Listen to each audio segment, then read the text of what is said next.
Next 9 lives देख रहे हैं आप और मैं हूं आपके साथ प्रज्ञा सिंह। बहुत बहुत स्वागत है आपका हमारे आज के इस खास प्रोग्राम में। आज के इस प्रोग्राम में हम एक बार फिर से बात करेंगे शिवसेना सांसद संजय राउत के। जी हाँ, आपको बता दें लगातार ईडी की कस्टडी में इस वक्त संजय राउत हैं। पूछताछ उनसे ईडी के अधिकारी कर रहे हैं पात्रा चौल घोटाले को लेकर। घोटाला ही इतना ज्यादा बड़ा है कि यहाँ पर ईडी लगातार सवाल पूछ रही है, लेकिन कुछ भी बोलने को तैयार नहीं है संजय राउत।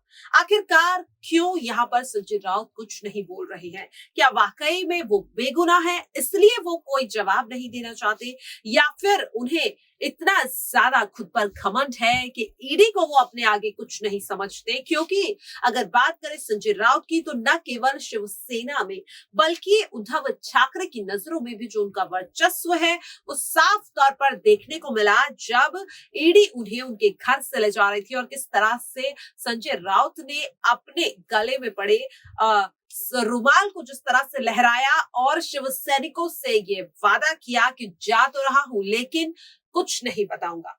आज के इस प्रोग्राम में इसी पे चर्चा करेंगे कि आखिरकार क्या कुछ ये पूरा घोटाला है, क्यों ईडी ने उन्हें हिरासत में लिया, ऐसे क्या सबूत मिले, और इसी के साथ आखिरकार क्यों ईडी ने संजय राउत की पत्नी यानी कि वर्षा राउत को पात्रा जाल घोटाले में समन भेजा है। तो चलिए प्रोग्राम की शुरुआत करते हैं। चर्चा के लिए मौजूद है हमारे साथ साक्षी। साक्षी, आपका बहुत बहुत स्वागत जी। साक्षी, लगातार हम संजय राउत को लेकर महाराष्ट्र में चल रहे घमासान को लेकर चर्चा कर रहे हैं। जिस तरह से हमने देखा कैबिनेट विस्तार यहाँ पर अटका हुआ है, कहीं ना कहीं उद्धव ठाकरे और शिंदे के बीच चल रही जुबानी जंग की वजह से। और अब इसी बीच उद्धव ठाकरे का राइट हैंड कहे जाने वाले संजय राउत यहाँ पर उनसे अलग हो गए, ईडी की कस्टडी में है वो इस वक्त पात्रा चौल घोटाले को लेकर। सबसे पहला सवाल तो यही है कि आखिरकार संजय राउत को जिस तरीके से उनका जो रवैया है कि वो यहाँ पर कहते हुए नजर आए कि जो मेरी गिरफ्तारी से खुश हैं वो पेड़े बांटे, मुझे ले जाएंगे, सवाल पूछेंगे लेकिन मैं कुछ नहीं बताऊंगा। तो आखिरकार इसके पीछे क्या वजह है? क्या वो वाकई में बेगुनाह है या फिर उनका वर्चस्व उनकी नजरों में इतना ज्यादा बढ़ गया है कि वो ईडी या फिर केंद्र सरकार और शिंदे को अपने आगे कुछ नहीं समझते? बिल्कुल बिल्कुल एक खास मुद्दा आपने उठाया और इस मुद्दे पर चर्चा बनती है। और अगर ऐसी बातें सामने आती हैं कि जो मैं कुछ नहीं बताऊंगा, ये मैं अपना मुंह नहीं खोलूंगा, अपनी चुप्पी नहीं तोड़ूंगा, तो सच में संजय राउत कहीं ना कहीं ये इन्हीं बातों से बता चुके हैं कि आप बहुत कुछ छिपाए बैठे हैं अपने मन में, बहुत सारे सीक्रेट्स आपने छुपाए हैं और ईडी आपको तब तक नहीं बख्शेगी जब तक आप उन बातों को अपने मन से ना निकाले। तो देखिए संजय राउत का यहाँ बचना मुश्किल हो जाएगा। संजय राउत ईडी से नहीं बच सकती। ईडी जब एक बार पकड़ती है तो मामला जो है वो निकाल कर ही रखते हैं और इसलिए उसका नाम ईडी है। तो आपको मैं बता दूं, जिस तरह से संजय राउत शिव सैनिक होने का जो है वादा करते हैं, बाला साहेब होने का दावा करते हैं, माफ कीजिएगा, और वादा करते हैं कि शिव सैनिक ही बनकर रहूंगा, बगावत नहीं करके जाऊंगा। तो आप ये जो चीजें करते हैं और सच्चे शिव सैनिक बनते हैं, तो एक सच्चा शिव सैनिक क्या ऐसा होता है जो आप अपना चेहरा दिखा रहे हैं? मतलब आप इस तरह से अपना चेहरा दिखाएंगे कि शिव सैनिकों पर आप एक झूठ अपने मन में दबाए रखेंगे, एक झूठा बनकर रह जाएंगे, तो वो कहीं ना कहीं बहुत गलत हो जाएगा और एक गलत छाप जो है वो एक शिव सैनिक पर छोड़ रहा है कि आप इस तरह का काम कर रहे हैं। और इतने सबूत मिलना, फिर भी अपने आप को बेगुनाह कहना बार बार कि मैं बेगुनाह हूं, मैंने कुछ नहीं किया, मेरे खिलाफ चाल जो है वो साजिश रची जा रही है, एक चाल है। तो आप फिर ये बातें क्यों कह रहे हैं कि चुप्पी नहीं तोड़ूंगा, कुछ नहीं बताऊंगा? देखिए यही बहुत सारी चीजें होती हैं और इतना ही बहुत है आपके राज को खोलने का। जी साक्षी, आप कह रही है कि यहाँ पर ईडी को कई सबूत ऐसे मिले हैं, फिर भी संजय राउत ये दावा कर रहे हैं कि वो कुछ नहीं बताएंगे। लेकिन अगर सबूत मिले हैं तो आखिरकार क्या वजह है कि उद्धव ठाकरे हो, आदित्य ठाकरे हो, इवन कांग्रेस की अगर बात करें तो सोनिया गांधी, राहुल गांधी, यहाँ तक कि प्रियंका गांधी भी संजय राउत के समर्थन में खड़े हुए नजर आए। प्रियंका गांधी ने तो यहाँ तक कह दिया कि संजय राउत पर कार्रवाई ही इसलिए हुई है क्योंकि वो छल कपट करने वाली केंद्र सरकार के खिलाफ निडर होकर बोलते हैं। तो आखिरकार जिस तरह से प्रियंका गांधी गांधी ने इतनी बड़ी बात यहाँ पर कह दी है, तो क्या वाकई में केंद्र सरकार के खिलाफ जो भी बोलता है उस पर कार्रवाई होती है? क्योंकि जिस तरह से हम देख रहे हैं कि सोनिया गांधी और राहुल गांधी के साथ भी कुछ ऐसा होता हुआ ही दिखाई दे रहा है, तो क्या वाकई में यहाँ पर केंद्र सरकार की ये साजिश है, या फिर ये कहा जा सकता है कि आखिरकार अब देश में ऐसी सरकार आ गई है जो घोटाला करने वालों के पीछे बुरी तरह से पड़ गई है कि अब जब तक यहाँ पर वो जेल की सलाखों में नहीं जाएंगे वो उनका पीछा नहीं छोड़ेगी? तो क्या लगता है कि दोनों में से कौन सी बात सही है? क्या मैं इन्हीं मुद्दों पर बिल्कुल चर्चा करूंगी और बात भी करना चाहूंगी। इसका मतलब ये नहीं कि हम किसी केंद्र सरकार की तरफ से बोल रहे हैं या किसी सरकार की ही तरफ है। बात ये है कि देखिए, अगर जैसे संजय राउत पर जो है ईडी का शिकंजा आया, राहुल गांधी पर आया, सोनिया गांधी पर आया या फिर उन लोगों पर आया, तो वो सब एकजुट होकर यही आरोप लगा रहे हैं केंद्र सरकार पर कि आपने ये अच्छा मौका देखा और हमें फंसाने का, विपक्ष को फंसाने का, विपक्ष को कमजोर करने का। तो ये जो चीजें हैं वो ये बोल रहे हैं, लेकिन वो हमारा ये बात बोलकर ध्यान भी भटकाने की कोशिश कर रहे हैं, जनता का ध्यान भटकाने की कोशिश कर रहे हैं।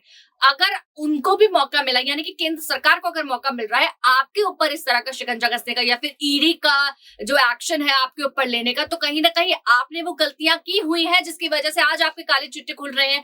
काले चिट्टे सबके सामने लाने का मौका केंद्र सरकार को मिल गया, तो इन मुद्दों पर क्यों बात नहीं कर रहे हैं आप? संजय राउत से जानना चाहूंगी या फिर सोनिया गांधी प्रियंका गांधी से जानना चाहूंगी, राहुल गांधी सोनिया गांधी से जानना चाहूंगी कि आप केंद्र सरकार पर निशाना साध रहे हैं कि इन्होंने बहुत अच्छा मौका देखा हम लोग को पर जो है ईडी का एक्शन लेने का, जबकि और ये भी बोल रहे हैं कि हम बेगुनाह है।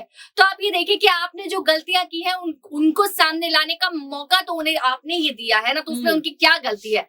तो चलिए, लेकिन जिस तरह से सबका मुद्दा आज ही सामने आया तो उस वजह से जो है केंद्र सरकार फंसती हुई दिखी, क्योंकि एक ही मौका हो गया ईडी के एक्शन का, बिल्कुल एक ही समय हो गया, इस वजह से हर कोई उन पर निशाना साध रहा है। जी बिल्कुल, साफ तौर पर दिख रहा है कि 3 ऐसी पार्टियां जो बहुत मजबूत मानी जाती है विपक्ष में, यानी कि कांग्रेस, शिवसेना और आम आदमी पार्टी, और तीनों ही पार्टी में जिस तरह से खलबली ईडी की कार्रवाई से मचती हुई दिखाई दे रही है, साफ तौर पर दिख रहा है किस तरह से सभी पार्टियां यहाँ पर केंद्र सरकार पर सवाल उठा रही है, साजिश इसे बता रही है। कहीं ना कहीं ये चीज समझ भी आई कि साजिश है या वाकई में ईडी कार्रवाई कर रही है। इस बीच एक और सवाल यहाँ पर उठ रहा है कि अब जिस तरह से ईडी ने समन भेजा है पात्रा चावल घोटाले में संजय राउत की पत्नी वर्षा राउत को, तो क्या अब यहाँ पर वो दफ्तर जाएंगी? क्योंकि हमने जिस तरह से देखा संजय राउत को 2-3 बार समन भेजा गया लेकिन वो पेश नहीं हुए दफ्तर में, और आखिरकार मजबूर होकर ईडी के अधिकारियों को उनके घर जाना पड़ा, वहां उनसे पूछताछ करनी पड़ी और उन्हें हिरासत में भी ले लिया गया। तो क्या संजय राउत की पत्नी वर्षा राउत का भी ऐसा ही रवैया देखने को मिलेगा, या फिर वो संजय राउत की गिरफ्तारी से कुछ सीख ले चुकी है और वो खुद चलकर वहां जाएंगे और सवालों के जवाब? जी, जिस तरह से संजय राउत के बाद वर्षा राउत उनकी पत्नी पर ईडी का शिकंजा आया है, तो हाँ, बहुत जल्द उनकी पेशी वहां होनी चाहिए। देखिए, ये बात पहले भी आई प्रज्ञा की संजय राउत के साथ वर्षा राउत जो है वो भी पूरी हकदार है, इस तरह से उन पर केस होना बनता है, क्योंकि उनके भी अकाउंट में इतने पैसे जो है वो निकले जो कि लीगल नहीं थे, कहीं ना कहीं गैर कानूनी कैश जो है वो निकला।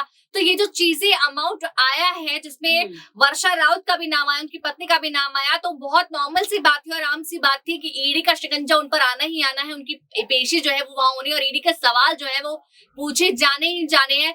तो जिस तरह से अब वर्षा राउत पर आया, तो हाँ, वर्षा राउत को वहां पहुंचना जरूरी है, और हो सकता है कि वर्षा राउत अगर सही जवाब ना दे या फिर वो भी अपनी चुप्पी ना तोड़े तो जल्द उन्हें भी हिरासत में ले लिया जाए।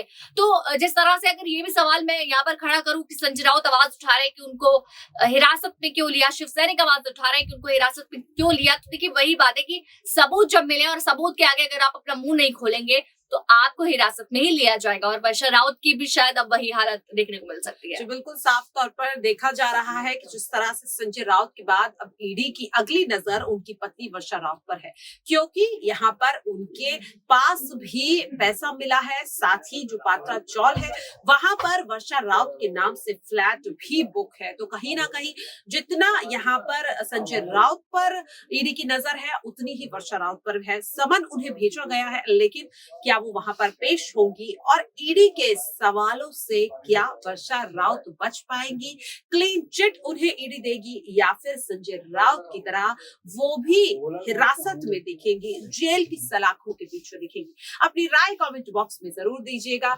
ऐसी ही तमाम अपडेट से जुड़े रहने के लिए देखते रहिए नेक्स्ट 9 लाइव। नमस्कार।